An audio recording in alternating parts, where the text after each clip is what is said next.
Very well, welcome everyone to Paris. I hope that you're drinking lots of water. So I am really happy that we as AXA EssentiALL, we running this one day on insurance together with CGAP, because as some of you in the room know, CGAP was in fact quite instrumental in the beginnings of microinsurance movement. So we have Craig here who managed the CGAP working group on microinsurance, and there are a few other people in the room who were also part of it more than 20 years ago. And it kind of helped to catalyze quite a lot of funding and resources, and that's why we are here today, right? So it's nice to have CGAP back on the resilience and insurance agenda, because as Thibaud said, the job is half done. I mean, there are still lots of gaps and there are still lots of opportunities for us to act on. And it's even more true for health. Health insurance was always this stepchild, really kind of complex product to administer. And I think what we will do today will basically deep dive on new models in healthcare that kind of help to expand the access to quality healthcare to underserved and modest income populations. I have an amazing panel that will join me on stage in a minute. We'll have a short video, but I also have two questions because, as Rolf said, it's before lunch session, right? The first question to you, and please raise your hand, is how many of you have been to a pharmacy in the last 3 months? I don't see anything, of course, but all right. So it's like 82%, okay? The next question, how many of you have been to a doctor over the last 3 months? That was a difficult spring, huh? Okay. So that's probably 53%, okay? And yeah, thanks. So you see, I mean, and it's interesting, these two questions are really interesting. And these are also the questions that we systematically put in our surveys when we try to understand health-seeking behaviors of low-income people. Because no matter where you ask these questions, and that's really a kind of bizarre kind of sample size here, right?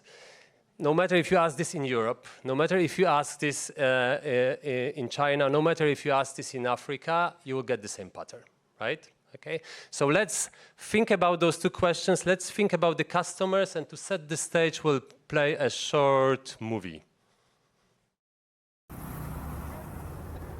In some other part of the world, you will say pharmacy is like the last point of call. But in Nigeria, pharmacy is more like a first point of call.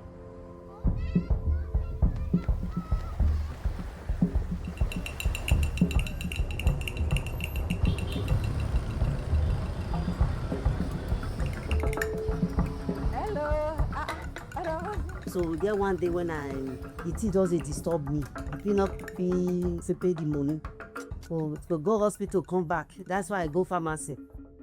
I got involved in Poucke in 2024. It was in partnership with AXA Drugstoc pharmacists, and it was about giving affordable healthcare, not just medicine.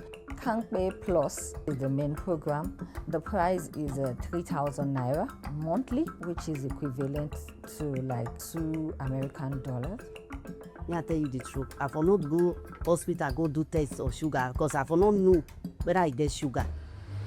AXA EssentiALL focuses on designing insurance solutions. We need to make them affordable, obviously, accessible, because we really aim to meet this population where they are, where they work, where they live, and attractive, because we need to adapt to their own risk landscape. So Lagos is us going to pharmacies, having identified pharmacy networks as the networks the closest to the people we're trying to protect. Within a country, health-seeking behavior is going to be extremely different. So when it comes to AXA EssentiALL, we adapt how we understand that health-seeking behavior. Primary healthcare is well developed in Thailand. This being said, 1 in every 5 people in the country has hypertension. So the idea here is to introduce elements linked to well-being and go way beyond what we usually call employee benefits. The healthy habit is not something that is very common for everyone. Welcome to this workshop with Naruli. I want to ask you first เป็นครั้งแรกที่มาเชิญอบรมสำหรับ Naruli. One good thing that came with Kruntaya AXA, which is our health insurance for the team. They come up with the idea to run a pilot using an application called Naruli. You can actually have some guidance on your health, whether it's like scanning your food and what is your nutrition about, mental health and physical activity. I think once you start to become healthy, I think there is some kind of pride where you want to share it with people around you. It's not just providing health insurance, it's going way beyond. I'm counting on you. No problem. Bye.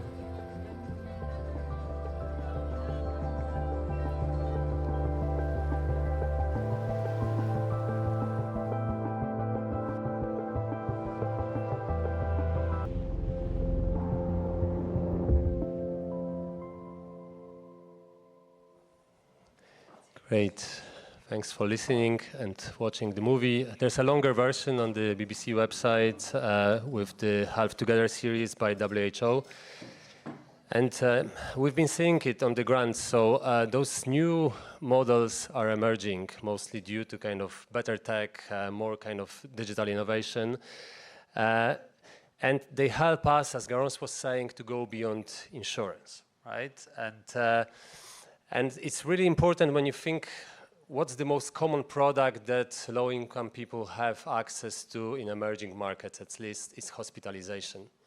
Hospitalization is easy to do on the insurance side. It's relatively hard to grow because it's quite intangible. And it's even harder to do health on top of it because we are seeing people when it's too late. They're already in the hospital. But to develop those new healthcare models, we need to develop new partnerships with the players from the healthcare industry. That's my panel today. So thanks so much for coming. So Chi, I will start with you.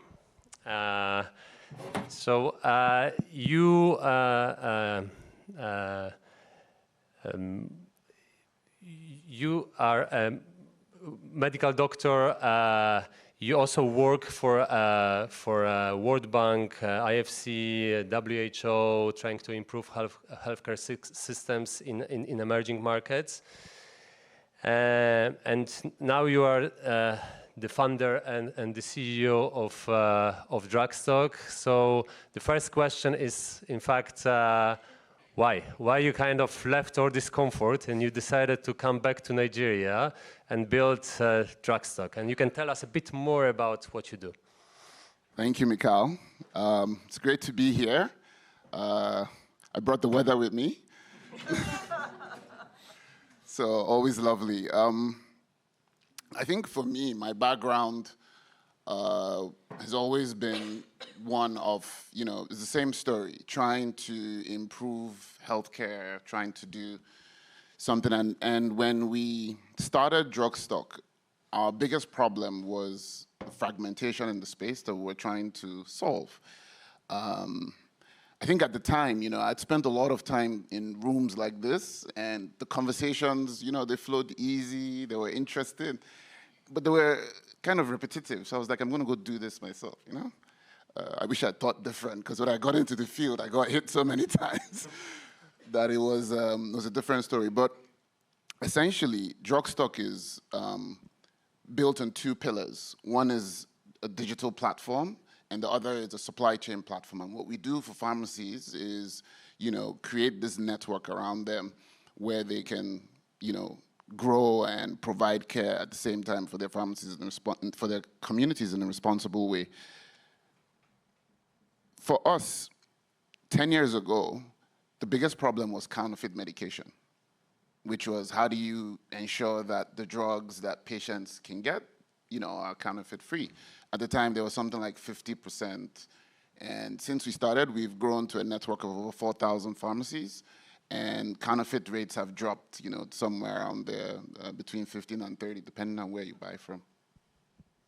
Partnering with AXA to develop this program was just a natural step in the evolution of what we were doing, because we had done the B2B space, and post-COVID, it became apparent that doing some kind of direct-to-consumer product is something that we had to do. However, it just didn't make sense to do it on our own. I mean, we didn't want to be just selling pills. That just, from my background, just didn't make sense. And so partnering with AXA was really essential. Thank you.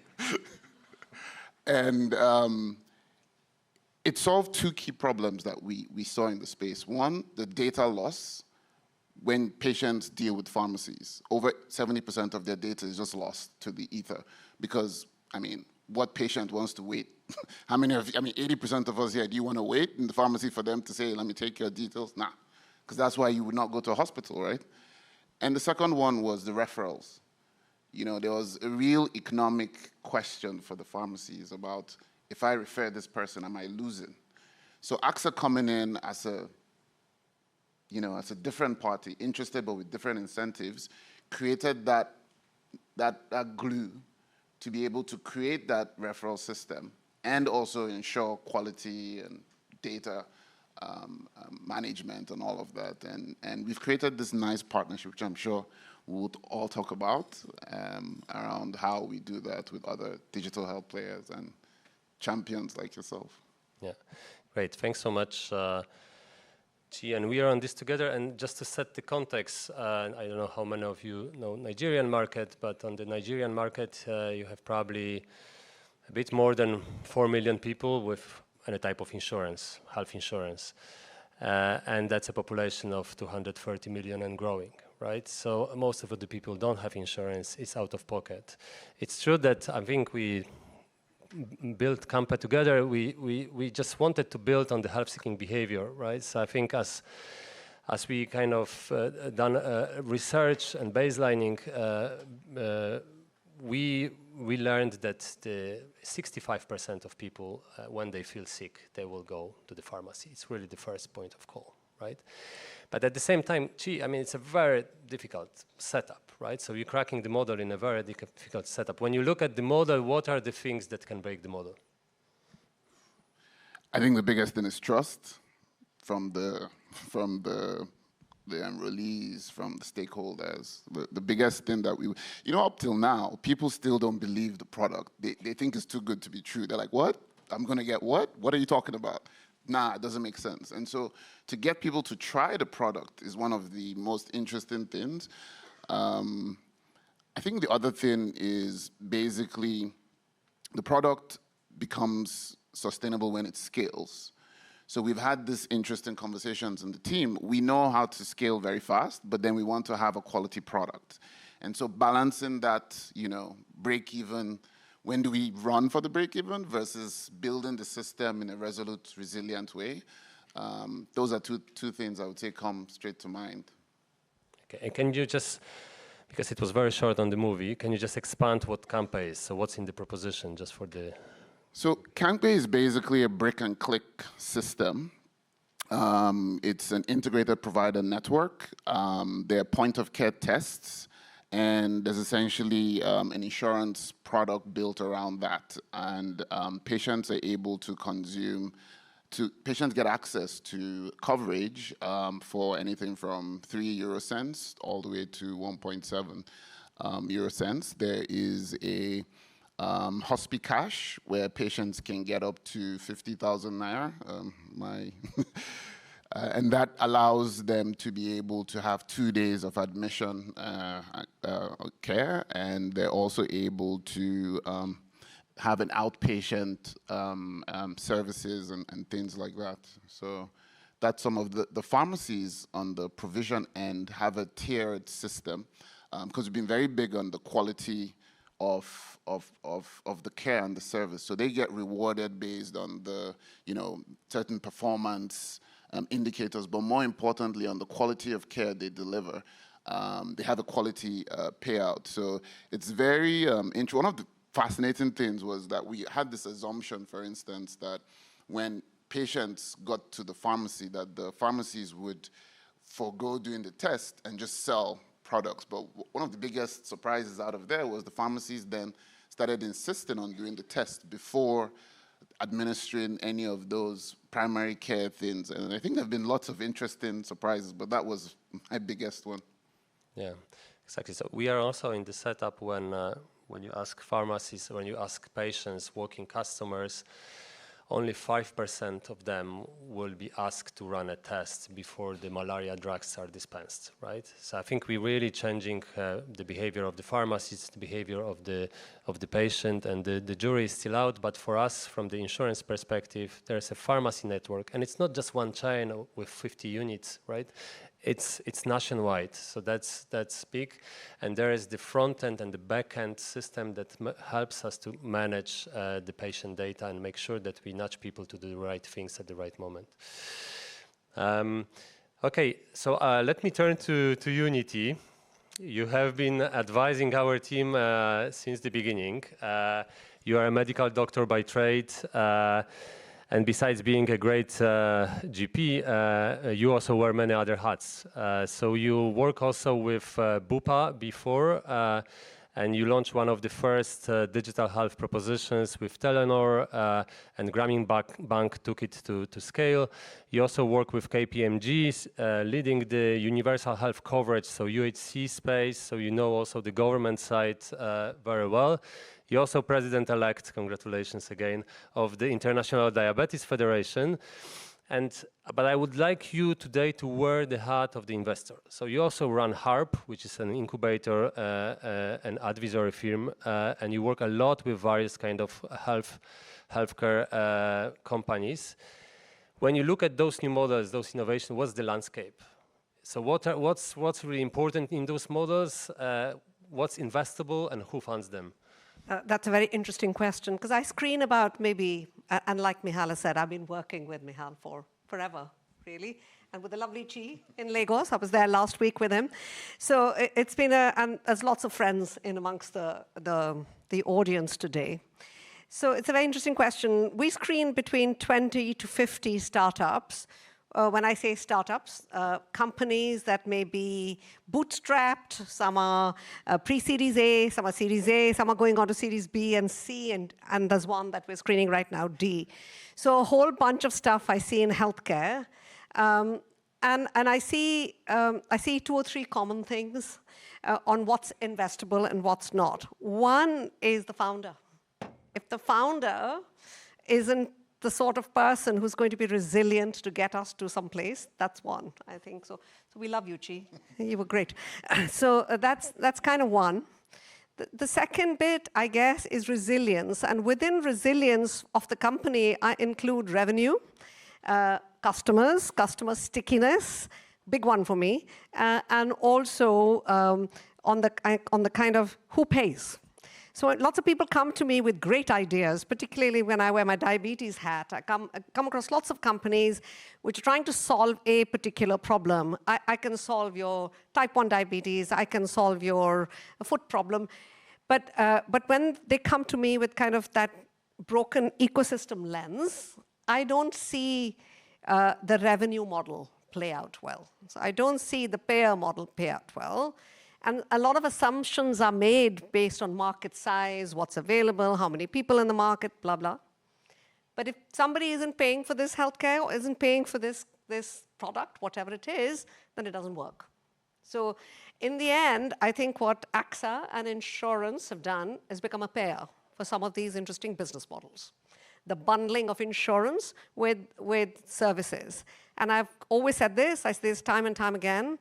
I'm still a doctor, by the way. I still see patients occasionally, very, very occasionally, I have to say now, is that people don't get out of bed in the morning, like somebody said this in the room, they don't get out of bed with a tummy ache in the morning and say, I'm going to buy insurance. They want to see a doctor. They want to see a professional. They want to get that tummy ache sorted, wherever it is that they are. So I think that's a really important issue, I think, Michal, in terms of customers, how the customer approaches, which is the brick and click that we were talking about. I started with click and brick, by the way, and Michal, turned it into a brick and click. He's right, by the way. I've come to that conclusion, you were right. But we started with click and brick, is the digital platforms holding the customer, and I still believe some of those will still come true. But then you have the brick and click, and the brick, particularly for the trust bit, Chi, that you were talking about. People do want sometimes just to see somebody. Healthcare is very emotive. It's about empathy. It's about trust. And only 4 things matter in healthcare. It's trust, empathy, expertise, and information. In that order, every market, 40 countries I've been in. So I think that brick bit of it that hosts in the new models of care that are bundled with payer models that allow this to be paid for, I think is the horizon that I see. The second thing that I see is the ability for some of these companies to horizon scan and join the dots. And my friend Anna, I guess, will talk about that a little bit more. It's about how we bring all of this together. So lots of people, Michal, you and I have seen this, right? In many countries, lots of people trying to solve bits of the problem and taking old business models. I'm not being pejorative here. Sitting in these rooms here in the Western world, and I can be disagreeable sometimes as well. I don't know who said disagreeable. I can be very disagreeable sometimes. Is about those old business models trying to translate into new world. I have an office in China, by the way, in Xiamen, and I see a lot of innovation coming out that side. And I see some of the old business models not translating into that. So I think what AXA have done very cleverly to use the new business models, and I think, Michal, it's using lots and lots of different business models, not one, and the delivery of the brick side, it is pharmacy here, and there's many more of those developing, community health workers in some instances, the guys we met in Zurich, MSWAS, they're doing this through nurses, some people doing through doctors, some people doing through just digital e-kiosks, AI-led triage of healthcare, I think will be the new frontier. But it'll have to add point-of-care testing, diagnostics as part of it, efficiencies as part of it. You can't have someone, in your model, Chi, you can't have someone pay $17 a pop for a consultation, right? Because that's the whole cost of the product yearly. So you can't have that. So you need the really efficient business models, really efficient providers who can get us to that point. Great, thanks, Niti. That's very clear, and it's also important in the context when there is already a shortage of doctors in many emerging countries. When you're in Nigeria, most of the Nigerian doctors are either in UK or US, right? So I think the brick and click and having the trusted health worker, being pharmacists or a community health worker, being supported by the telemedicine, I think that can really change the game. Great. So it's we can't really talk about health without having pharmaceutical company with us. You are very important players in the health space. So we have Thibaud with us. So Thibaud, you have been with Sanofi for more than 20 years. You manage the business in Tunisia. You manage the business in Southeast Asia. So you know emerging markets very well. And you also now you're kind of heading the operations of the global health unit of Sanofi. And I always tell everyone that Sanofi is probably the only big pharma that has very consistent and clear strategy how to improve access to quality treatments in emerging markets. So maybe, Thibaud, just to start with, you can tell us more about the global health unit, as the setup is quite unique. Thank you, Michal. Thank you for having me here. As you know, and I stand for Sanofi, but I also stand for my colleagues in the industry. As you said, I've been doing most of my career is in emerging markets and mid-sized emerging markets where pharmacos are investing. I was recently head of Sub-Saharan Africa, and I was very happy with the business we had in Nigeria, in Kenya, in Senegal, in Côte d'Ivoire. Very frustrated with the fact that we were going nowhere with the rest of the countries where the infrastructure is weaker. And so we decided 5 years ago as a company to launch a new venture, a new business unit, which is a social business unit, not for profit, which takes care of the 42 poorest countries worldwide, and where we completely changed the model, because making our relatively expensive innovations available there just doesn't work. So we took the problem as a whole as much as possible, and we started to do 3 main things. The first thing is making our products available and affordable. So we've reduced our prices, launched separate brand to avoid parallel trade. That has allowed us to significantly discount care for patients. The second thing is that because products are not available, we could airdrop pallets of insulins in the middle of the Congo. Not much would happen if physicians are not trained, if there is no infrastructure, if pharmacists don't know how to dispense. So we invest all the profit that we generate with the sale, we invest into programs. We now have more than 100 programs running across the 40 countries. They start from training physicians. These are really low-income countries. These are really low-income countries. Just as a reference, we're talking about countries, all the countries spend less than $100 on healthcare per capita per year. So, as a reference, the US is 14,000. Here in West Europe, we're at 7,000. $100, you don't do much. Okay, you have states who don't have resources, and until last year, they had a little resource.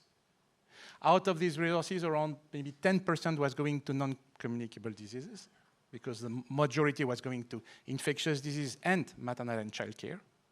And last year, they lost a big part of the donor support for this, so now they have to invest and try to salvage these programs around malaria, tuberculosis, HIV, and child mortality prevention. So we step in with the focus, because that's our focus on non-communicable diseases, and with the logic. So the second thing is these programs, and the third thing is a strengthening of the private sector as well, like Niti, on investing. We have an impact investment fund that invests in startups. So either companies like Drugstoc that do the same kind of thing, transforming pharmacies into primary care centers in Cambodia or in Tanzania, or we invest also in teleradiology company in Egypt that wants to go further in Africa. So de-risking these approaches.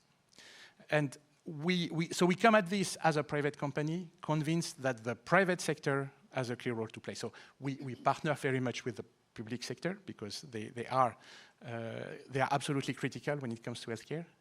But when you look at the figures, there is no way these countries are going to be able to face the burden of non-communicable disease, which is chronic care, which is a diabetic patient that will continue to live with diabetes probably for the rest of his life. That is cancer care, that is expensive therapies that are today not available because it's just not, there is a lack of supply. And there is also a different challenge, which is that it's actually more expensive to get treated for your diabetes if you need insulins in Maputo, Mozambique, than here in Paris, France.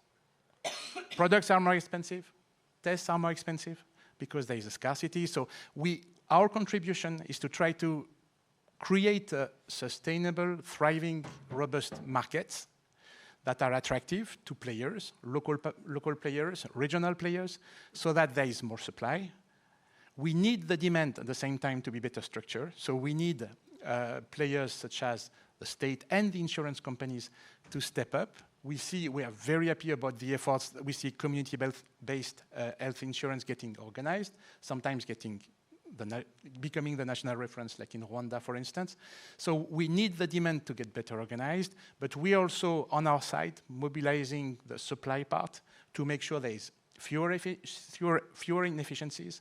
Care is of better quality, more affordable for more patients. So that's a little bit our story in a nutshell. Okay.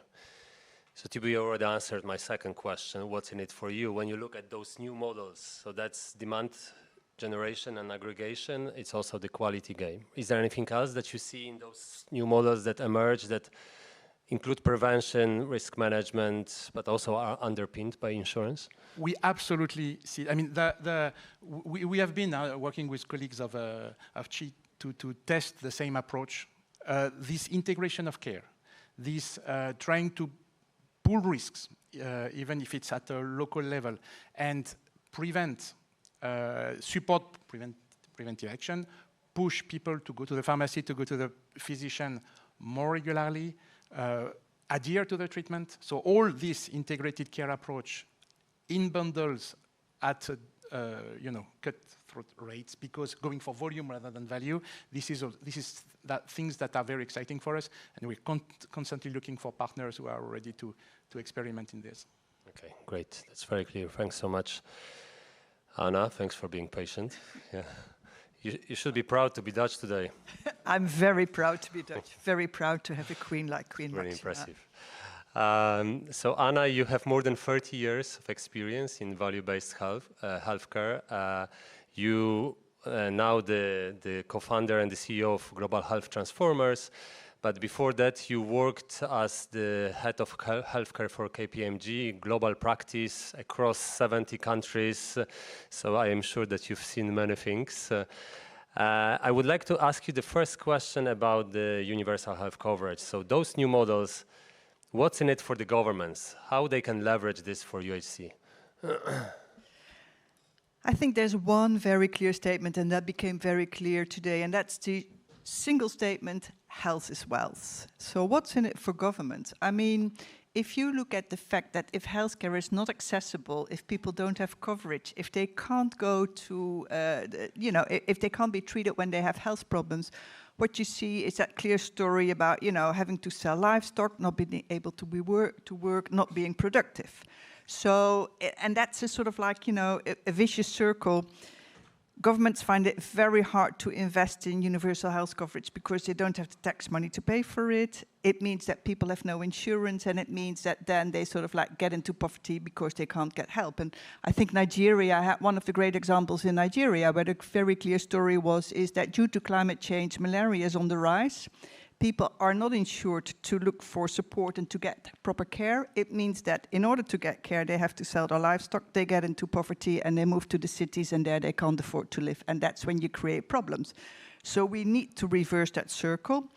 Governments can't do it by themselves. That's why I really believe in public-private partnerships, working together, why initiatives like AXA and what you're doing and what you're doing in Sanofi are incredibly important to have these collaborations and these coalitions of the willing and of the innovative in order to make it happen. But health is for governments, it's incredibly important to increase their GDPs.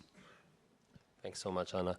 And the second question I have is a bit selfish because, as Garance mentioned, we also now work in Europe for the right reason, but health systems in Europe are much more developed, and social security systems as well. Is there any opportunity here for reverse innovation from emerging markets? Can European players also benefit from those kind of innovations? Certainly. I love the phrase, necessity is the mother of innovation. And I think if you look at examples of what's happening in Nigeria, that's where necessity is the mother of innovation.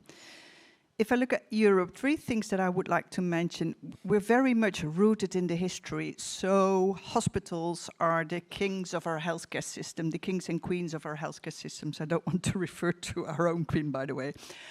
And it means that we're driving healthcare systems that are incredibly expensive. 12% GDP in the Netherlands, the same in Germany, the same in France. Does it give us better health? No, it doesn't. There's a couple of things happening. Healthcare systems in Europe are becoming increasingly unsustainable just because of the lack of workforce. Very good example, France. Here you see all young people. If you go to Haute-Savoie, that's a very elderly population. The density of hospitals is very low, but that elderly population is getting demented. Now, what are you doing? Are you leaving these people in their own small villages with no one to help, with not enough healthcare workers? What did the French Post do? They said our postmen are getting unemployed because everybody is using email and WhatsApp and whatever.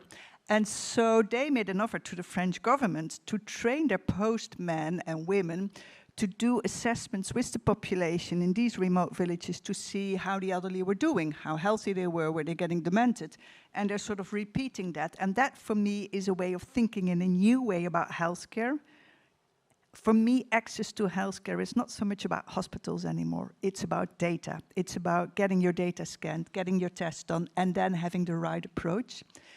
The second part is that due to these geopolitical instability in this world, we all see that more of the government spending is going to defense, which is something that we are obliged to do. I'm also the chair of the Dutch Patient Federation, which is the official body that represents patients and potential patients in the Netherlands. So we did a scan. We have some changes in our reimbursement system in the Netherlands, in our insurance system. and there is a higher out-of-pocket fee. Now, I don't sleep one night less because of that, but bad luck never comes along. What we see is the stacking of healthcare costs for a part of the population, which means that if you have a disease, you suddenly need more healthcare, you suddenly need more medical supplies, you suddenly need more support in your daily life, you lose your job. Now, what we see happening because of the changes is that out-of-pocket fees are rising, the security benefits that they're getting lower, public transport is rising, so going to a hospital or someplace is getting more expensive. And what we see is that because of that, a part of the population is getting below a certain poverty line. So we need to rethink insurance for these people. I think that we're very lucky to have Bismarckian and Beveridge systems where we have strong national insurance programs. We need to start thinking much more differentiated about it. And I love that idea of microfinancing. But my final statement, don't change your insurance system and your insurance reimbursement system if you don't change your healthcare ecosystem as well. Because otherwise we're going to pay for very expensive services that don't provide the value that we need to have. Good. Interesting times ahead of Europe, but we're glad to have people like you. Let's do it for our kids, right?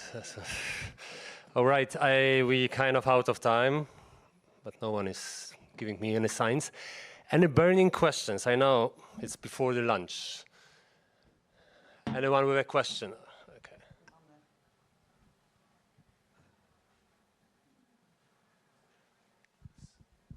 Hi there. I hope I won't get eaten.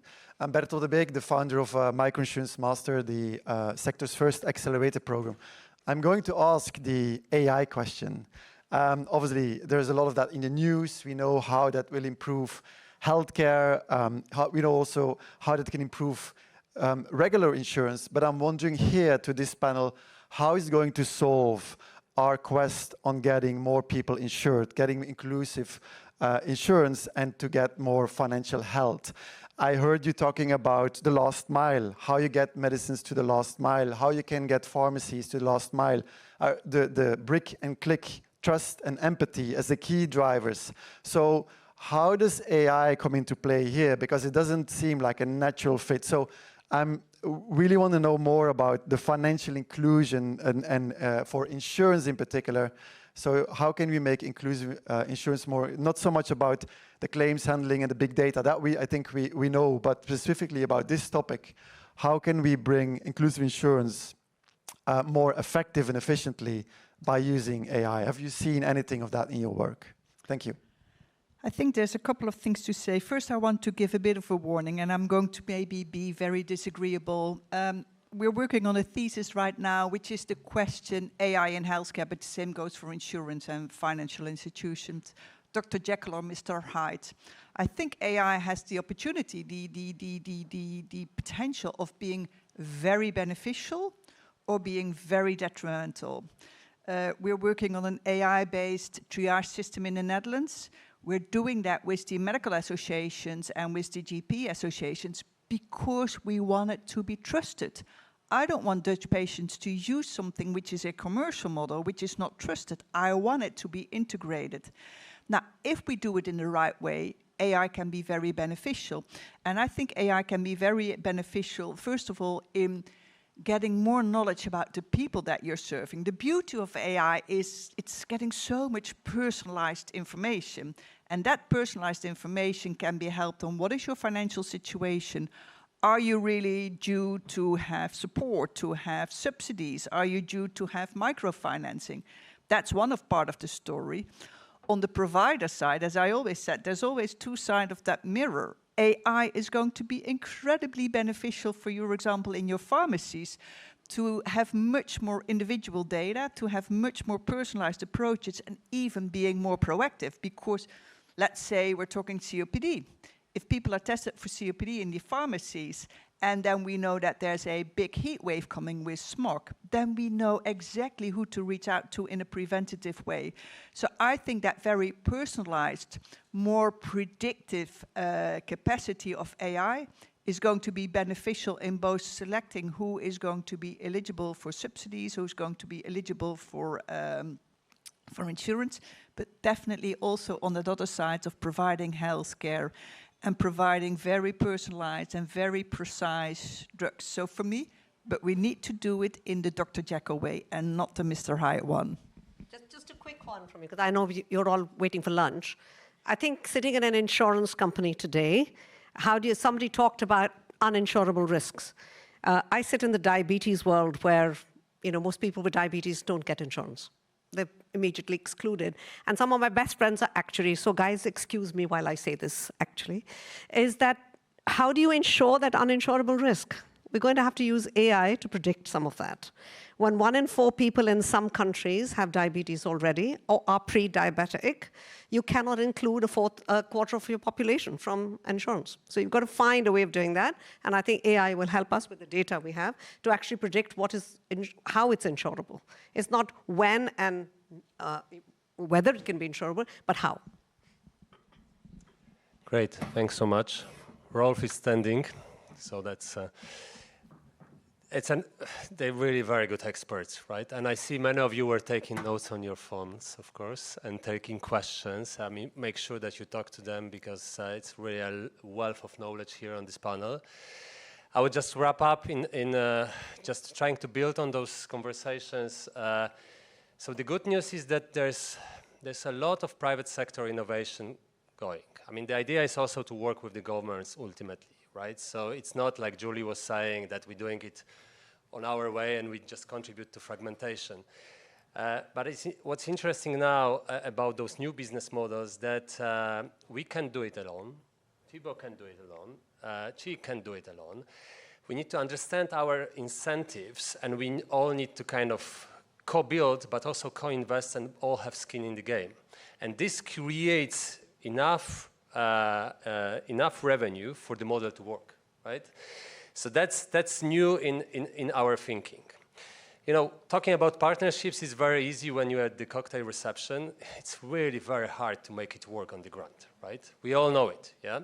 So I think that's the call for funders, as just as Dubel was saying, don't abandon those kids, because I think we are at the tipping point, but we need to have more patient capital. You need to iterate those things at least 5 times till you're kind of ready to go, right? So that's the first call for action.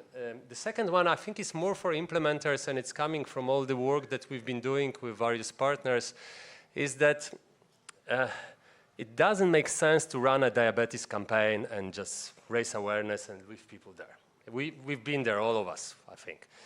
But I think there are easy ways to include screening to make sure that we start diagnosing people earlier. The big problem in many settings is that people end up in the hospitals when it's too late. I think we need to act on it. But screening is not just about the point of care tests. Screening is also about the beginning of the journey and making sure that you have a tech stack to manage this patient and you give them for free the first real diagnostic and the first specialist visit, probably physical, right? So that's really important, and I think many people can do it. It's not rocket science to do it, yeah? The third thing is more for the insurers in the room. I think we need to forget about the comprehensive health insurance as we know it. Miniaturizing those products doesn't work. We've seen it fail so many times, right? We need to start from scratch and rebuild the system because it's all about trust building, as she was saying, right? So we need to get people along. We need to meet them when they are. So in Nigeria, we need to meet them at the pharmacy and start the journey with them. These are consumers. They have enough resources. They're earning more money than AXA people in Nigeria. They have money to buy insurance. They just don't buy it because they don't trust us and they don't understand it. So they need to have this first positive discovery. They need to test us. With just hospitalization cover, it's impossible. So that's an important kind of mindset change, I think, for insurance companies. And the last point, and I think those new models, I think it's a good news also for the inclusive finance community. Because however you look at this space, there won't be much financial health if we don't solve the health equity problem. So I think with that, we'll leave you. Please join me in thanking the panel for coming here and sharing their thoughts.